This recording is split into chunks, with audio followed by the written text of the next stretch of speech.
매주 월수금 11시에 하는 안녕한가 저녁에 안전 빵빵입니다. 자, 세 번째 주제는 뭐죠? 이 문재인 대통령이 정말 이상한 말 많이 해갖고 기름부터 시작을 해서 네, 헷갈립니다. 기업들 헷갈리는데 자, 세 번째 문정부의 위선 어디까지 가나 이 문제 해보도록 하겠습니다. 네, 문재인 대통령이 뭐 기업 어쩌고 하면서 기업을 이렇게 옥죄고 이러는 거. 그다음에 대전 가서는 그랬어요. 뭐 우리나라가 하게 되면은 세계 표준이라고.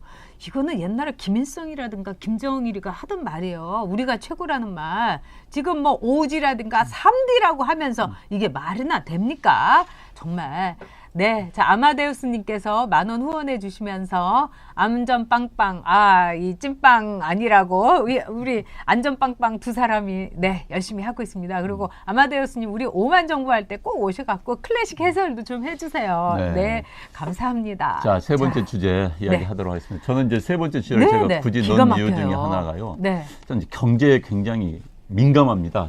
우리나라의 미래를 위해서입니다. 손석희 씨 사건도 뭐 중요합니다. 그런데 관심사이죠. 그러나 이제 세 번째 주제가 굉장히 중요한 게 문재인 정부가 들어서면서 특히 좌파들이 MB 정부의 모든 행동, 모든 정책을 토건 정부, 삽질 정부라면서 비난을 했었습니다. 왜? 경제를 하면서 뭐 건설업자니까 자기가 돈 벌려고 토건사업 일으킨 거 아니냐 이런 비난을 엄청나게 많이 했어요. 그럼요. 4대강 사업도 그런 맥락에 비난을 했었습니다. 그런데 문재인 정부가 이제 여러분들 이제 타당성 조사했습니다. 예비 타당성 조사, 예타라고 그러는데 모든 사업을 하려면은 예비 타당성 조사를 해서 그 이제 DJ 정부하에서 만들어진 거죠. 국가 예산 아끼기 위해서.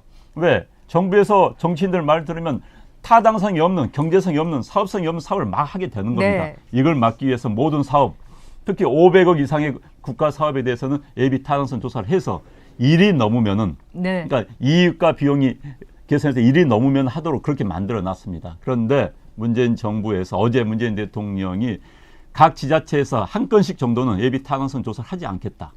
자, 한 건씩 하는데 현재 한 30여 건이 지금 각 지자체 주장을 하고 있어요. 이걸 다 해준다면은 약 60조가 듭니다. 그런데 문재인 정부가 그렇게 비난했던 이른바 4대강 사업이 22조밖에 안 들었어요. 본인들이 지금 전 그전에 비난 안 했으면 이런 이야기를 하지 않습니다. 왜? 경제가 어려면요. 건설을 통해서 경제를 부흥하는 그러니까 경제 재건의 중요한 수단 중에 하나 건설입니다. 그래도 언제 할 수 있어요. 뉴지 정책도 마찬가지였습니다. 그런데 문재인 정부 그렇게 비난을 하다가 이제 와가지고는 예타를 줄이고 각 해주겠다. 게다가 이제 문제는 이게 내년 선거를 1년 앞두고 있어요. 그렇죠. 대통령이 선거운동 벌써 하러 다닌 거 아니냐 이야기가 나오고 있고 게다가 인천이나 뭐 경남 같은 자기 측근들이 있던 지역에 가가지고 거기 가가지고 그야말로 뭐 예타를 하면서 몇십 조를 쏘아 넣을 수 있다는 이야기 이건 아닙니다. 자꾸 제가 미래를 이야기하는데 이 정부에게 미래는 있습니까? 이 정부에게 관 미래에 대한 고민이 있습니까? 그렇게 돈 쳐부어 놓으면은 미래에 우리 후손들 어떻게 사는 겁니까? 경제 그렇게 운영하는 거 아니에요. 정말 자기들이 이럴 때는 이렇고 저럴 때는 저는 그 이선이 너무 싫습니다. 정책에 일관성이 있으면 얼마나 존경이라도 하겠어요. 맞아요. 그리고 잘못된 거 과감히 털어제껴야 되는데 이건 그것도 아니에요. 뒤에서 비난하다가 안 될 것 같은 거 따라가고 이건 아닌 것이죠. 네, 이문아님께서 20,000원 후원해 주셨습니다. 지난번 첫 번째 우리 1000명 정모 때 오셨는데요. 너무 이제 경기도라서 멋셔서 이분은 못 왔는데 5만 때는 꼭 오시게 저희가 좀 가까운 데 잡도록 하겠습니다. 자, 그리고 지금 이제 이대의 한 교수께서 4대강으로 해갖고 수질이 상승했다. 이거를 이제 국제 논문으로 발표를 했어요. 자, 지금 이 사람들이 손바닥으로 하늘을 가리고 있습니다. 그 두 번째 손바닥으로 가리고 있는 것이 뭐냐면 이 대주주들의 탈법에 대해서 주총에 나가서 국민연금이 주주권을 행사하라. 이렇게 문재인 대통령이 얘기했어요. 이거는 또 뭐냐? 대기업에 대해서 완전히 이 멱살을 잡겠다는 겁니다. 그러면서 경제는 막 일자리 구해달라고 하고 여기에 대해서 다 전문가들이 반대를 했다는 거예요. 수탁 전문가들이. 근데도 문재인 대통령이 밀어붙였다는 겁니다. 문고집이에요. 근데 이렇게 되면은 결국 국민연금이요. 국민들 이 연금하는 걸 갖고 이 주식을 사가지고 즉 가장 큰 목표는 뭡니까? 거기서 이익을 내갖고 국민연금을 알토란처럼 불려야 되는데 그걸 하지 않고서요. 말하자면 주주총회에 나가갖고 뭐 잘못했다, 뭐 주주 당신 물러나시오 이런 역할을 하겠다는 겁니다. 이건 뭡니까? 예전에 참 운동권에서 위장 취업 많이 했지 않습니까? 이제는 정부 차원에서 위장 수탁, 위장 주주 취업을 한 거나 마찬가지입니다. 그래서 당장 3월에 대한항공의 주총 때 행사를 한다고 하니까 여러분 진짜 볼만하겠습니다. 이게 어떻게 정부가 할 일입니까? 정부가 과도하게 경영권을 침해하고 이런 인식을 갖고 있는 한 올해 2019년 뭐 한국은행에서도 정말 경제 폭망이다 이렇게 얘기했는데 정말 큰일 났습니다. 그러니까 예. 이제 이른바 그걸 이제 연금 사회주의라고 그러죠. 연금을 통해서 국가가 모든 걸 하겠다. 그 네. 연금은요. 문재인 대통령 돈도 아니고 현 그럼요. 정부 돈도 아니고 무슨 장관 돈도 아닙니다. 국민들이 낸 돈, 국민들의 미래를 위해서 낸 돈입니다. 그게 이제 주식을 샀어요. 그런데 지금 운영을 얼마나 잘못했는지 작년에 마이너스. 이익이 나지 않았습니다. 그 자꾸 그 수십조 수백조 우리나라 이 공연금 세계 5대 연금 가운데 하나입니다. 엄청나게 커요. 대한민국의 우리 연금 담당한 이사장이 뉴욕 가면요. 국빈 대우를 받습니다. 왜? 투자해달라고. 그런데 작년에 마이너스예요.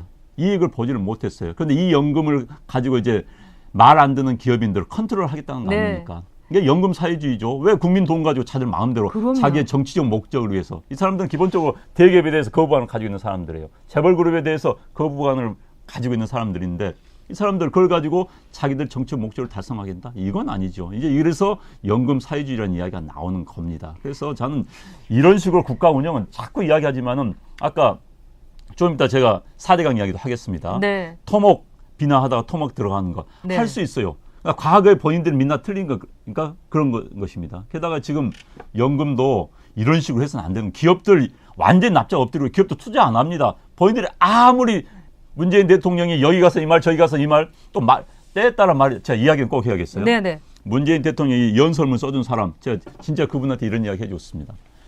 상황에 맞는 연설문을 쓰지 마십시오. 저는 전문가입니다. 연설문을 보면 그 상황에 맞는 그 앞에 있는 사람들한테 아주 듣기 좋은 이야기만 쓰는 거예요. 기업인들 앞에 있으면 기업인들 이렇게 하겠다. 또 무슨 공정무승함이 허위하겠다. 그래서 대통령은 그렇게 해서는 안 되는 겁니다. 그러니까 문재인 대통령이 김정은 앞에 가서 하는 말 따로 트럼프 앞에 가서 하는 말 따로 나오는 겁니다. 그건 아니에요. 일관성 있게 이야기해야 되는 겁니다. 그런데 일단 연설문을 쓰는 사람이 문제이고 그걸 그대로 읽는 대통령도 문제지요. 그리고 이상한 말만 써주잖아요. 우리나라가 뭐 세계에서 제일 그 불평등이 심화된 나라라는 동. 그것도 팩트가 잘못된 거예요. 팩트를 잘못된 뿐만 아니라 이 자기가 20대, 30대에 읽었던 거 거기서 이제 발전이 없었다는 거죠. 그러니까 뭐 노영민 비서실장이 뭐 보고서 못 읽게 뭐 한다 하는데 제가 보기에는 보고서 100날 읽어봤자 제 생각에는 이 용량이 이미 다 차버린 것 같아요. 그래서 지금 세상이 돌아가는 거에 대해서는 다 걸러내고 옛날 걸로 이미 용량이 채워진 사람이다. 그렇기 때문에 대전에 갔을 때 뭐 수소경제 얘기를 하면서 자기가 이제 뭐 규제 이거 다 풀겠다 하면서 우리가 만들면은 세계 표준이다. 이것도 정말 가짜뉴스 중에 가짜뉴스예요. 아니 3D, 5G 하던 분이 지금 수소경제도 뭔지도 모르는 분이 이렇게 나온 때 저는 아까 많은 분들이 얘기한 것처럼 이미 경제는 좌파 경제입니다. 이미 경제는 사회주의 경제예요. 국가가 이렇게 기업인들을 괴롭히고 세금을 많이 올리고 집 한 채 있는 사람들한테 이 난리를 치고 뭐 손혜원이가 갖고 있는 건 문화재 사랑이라고 그러는데 손혜원은 지금 자기가 몇 채인지 밝히지도 않았어요. 네. 30채. 언제는 2채만 갖고 있어도 적폐라고 하더니요. 다 이래서 제가 보기에는 나라를 망치고 있는 문재인 정부의 정말 위선. 이거는 우리가 두고두고 기억해야 되고 반드시 응징해야 됩니다. 여러분. 그러니까 지금 이 김창성 님이 네. 아주 중요한 질문을 해주셨습니다. 왜 정부가 시장을 통제하려고 하나요? 우리는 자본주의 시장 경제 질서를 가지고 있습니다. 정부가 시장을 통제는 불가능합니다. 그렇죠. 시장 경제가 잘못돼서 시장 경제 피해자들을 정부가 보호하는 보호막을 쳐질 수 있어요. 그러나 네. 앞장서서 통제하고 끌어갈 수는 없는 겁니다. 그런데 이제 쉽게 말해서 우리식으로 말하는 소득 주도 성장 같은 경우가 시장 경제를 통제하겠다는 그 시각에서 시작하는 겁니다. 기본적으로는 시장 경제 통제는 사회주의죠. 사실 인류의 역사의 쭉 발전은 기본적으로가 시장 경제였습니다. 뭐 조선시대 때도 시장에서 그럼요. 거래하고 하기 다 시장 경제인데 공산주의라는 인류 역사에서 괴물이 하나 나타나가지고 시장 경제를 통제했던 것이죠. 그러나 실패로 끝났습니다. 그런데 이제 문 정부의 핵심 인사들 가운데서는 사회주의적 시각을 가진 분들이 많이 있어요. 그 시각에서 본다면 현재 우리나라의 자본주의 시장 경제는 모두가 잘못됐고, 그러니까 정부가 나서 통제해야 된다라고 생각을 하고 있는 겁니다. 특히 이제 우리 최저임금 같은 경우가 정부가 경제 시장을 통제하겠다는 전형적인 겁니다. 전형적인. 그래서 의도적으로 시장 경제 기본 틀을 제끼고 30% 인상해버리니까 시장 경제가 왜곡돼 버린 거예요. 그럼 이 난리가 나는 겁니다. 그러니까 시장 경제 기본 일정의 현상도 이해하지 못하고, 게다가 사회주의적 시각 때문에 시장 경제를 통제하고 싶은 그 결과가 나타나는 겁니다. 시장 경제가 왜곡되면요, 경제가 붕괴되는 겁니다. 이걸 지금 보고 있는 겁니다. 네. 우리 눈앞에서요. 그리고 지금 보면은 뭐 이제 문재인 대통령의 이 잘못이라든가 이런 것도 포털에서 이렇게 나왔다가 싹 사라지고요. 그런 점에서 제가 보기에는 정말 짝퉁 드루킹이 포털에서 굉장히 기승을 부리는 것 같고요. 저는 이 조혜주 씨를 청문회도 거치지 않고 선관위원으로, 더구나 자기 캠프에서 있었던 사람을 했다는 거는 이런 극도의 오만은 우리 역사상 없었던 것 같습니다. 그리고 어느 나라가 자기 캠프에서 있었던 사람을 선관위원으로 합니까? 이거는 무시무시한 거예요. 정말 이거는 심각한 일입니다. 네, 특히 이제 그동안 역대 이제 캠프에서 일했던 사람들 자리를 마련해 줬습니다. 뭐 네. 맞습니다. 어느 정권에 마찬가지입니다. 그런데 이제 정도가 있어요. 그런데 그렇죠. 이 정부 들어서는 그 정도를 훨씬 넘어서고 있습니다. 여러분들 통계를 보시면요, 이 정부와 박근혜 정부가 어떻게 캠프에 있었던 사람, 또 자기 진영 사람들 자리를 배치한 거 보면 이 정부가 1.5배 이상 많습니다. 1.5배 이상만 통계로 나오고 있습니다. 그러니까 갈리지를 않아요. 할 수는 있습니다. 그러나 네. 어느 정도가 있는데, 이번에 조혜주 선관위 상임위원입니다. 네. 상임위원은 선관위원장 밑에서 실질적으로 본인이 일을 다 하는 겁니다. 왜? 선관위원장은 현직 대법관입니다. 그렇기 때문에 실질적으로 일을 하지는 못해요. 그렇죠. 그런데 이 양반이 업무를 하게 되는데, 이 사람을 자기 캠프에서 있었던 사람. 이것도 좀 재밌어요. 네. 이른바 캠프에서 작년 7월 달에 이제 발표를 했습니다. 이른바 공헌록, 공신록을 쓴 거죠. 거기에 공정 선거 특보라고 딱 이름이 한 명 있습니다. 뭐 여러 명 있는 것도 아니에요. 무슨 특보는 여러 명 있는데 한 명 있어요. 그러니까 인정을 받은 겁니다. 책에 나와 있어요. 그렇죠. 그런데 이제 이번에 문제가 되니까 아까 실무자의 착오를 잘못 썼다. 실무자의 착오를 잘못 썼다. 아니다라고 하는데 눈 가리고 아웅하는 경우죠. 아니 실무자, 그럼 그 실무자가 나한테 이야기해야 되는 겁니다. 실무자가 내가 왜 잘못 썼는지 이야기해야 되는 거 아니에요. 말이 없어요. 그런 식으로 선거 캠프에 있었던 사람을 선관위에 밀어넣은 적은 없었습니다. 그건 네. 없었던 거. 왜? 선거 앞두고, 내년 선거 앞두고 그 사람은 자기 진영 유리하게 선관위 일을 진행할 거 아닙니까? 그건 있을 수가 없어요. 그런데 그걸 해놓고 정부, 야당에서 반대하니까 밀어붙이는 것 한계지 이건 아닙니다.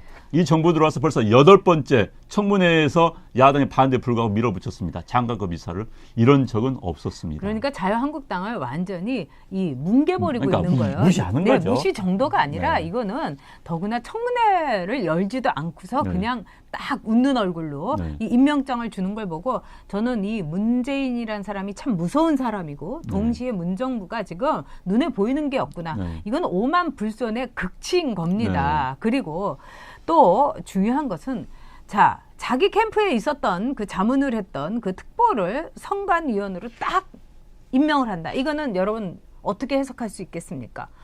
말하자면 선거 부정을 공언한 거나 마찬가지입니다. 선거 부정을 준비하고 있다고 우리가 들어도 되는 겁니다. 그래서 2020년에 국회의원 선거라든가 대선이라든가 우리 정신 똑바로 차려야 됩니다. 아니 자기 팀에서 일하던 사람이 심판이 됐는데 이 자유한국당이나 뭐 바른미래당이나 이쪽에 대해서는 막 그 쪼을 거고 여기에 대해서는 인이 하고 싶은 대로 해. 이럴 거 아니겠습니까? 더불어 같이 가자. 이렇게 할 거 아니겠습니까? 그래서 사실 이 조혜주 씨를 청문회도 그냥 없이 그대로 이 임명을 한 거는 그렇게 해서라도 반드시 하고 싶다는 강렬한 의지인 겁니다. 그래서 여러분들 정말 정신 똑바로 차리고 지금 이 문정부를 감시하고 이 조혜주라는 사람에 대해서도 끝까지 보셔야 됩니다. 그러니까 네. 지금 조혜주 씨 같은 경우가 네. 두 가지입니다. 일단 밀어붙이기, 그러니까 현 네네. 야당을 완전히 무시하고 밀어붙이기. 두 번째는 선거 앞두고 꼭 필요하다. 누군가는 우리 뜻을 선관위 내에서 전달할 수 있는 사람이 필요하다. 이 생각을 한 겁니다. 최근에 선관위에서 현 정부에게 불리한 판단을 한 게 몇 건 있었어요. 그러니까 이건 아니다. 우리가 누군가 들어가서 선관위도 통제를 해야지, 컨트롤 해야지 라는 생각이 굉장히 앞서 있었던 것 같아요. 그래서 무리한 인사를 한 겁니다. 우리가 말씀하신 것처럼 두 눈 똑똑히 뜨고 감시를 하고 견제를 해야 됩니다. 그렇죠. 예, 김은영님께서 문정부가 오만 방자한 건 자유한국당의 탓이 아주 크죠. 맞습니다. 저도 그렇게 봅니다. 그리고 야당이 제대로 못하니까 맨날 저런 이런 거죠. 것만 들고 아니 우리는 정말 이게 중요하지만 이런 것만 들고 해갖고는 뭘 합니까? 네. 행동을 해야 되고 또 행동 전에 좀 이 운영위에서 그렇게 당했으면은 정말 상임위를 쫀쫀하게 해야 되는 겁니다. 근데 상임위에서 하는 이 기록 같은 거라든가 이런 거를 제가 이렇게 열람을 해보면 정말 공부 안 하고 지금 마음들이 어디에 가 있는지 모르겠어요.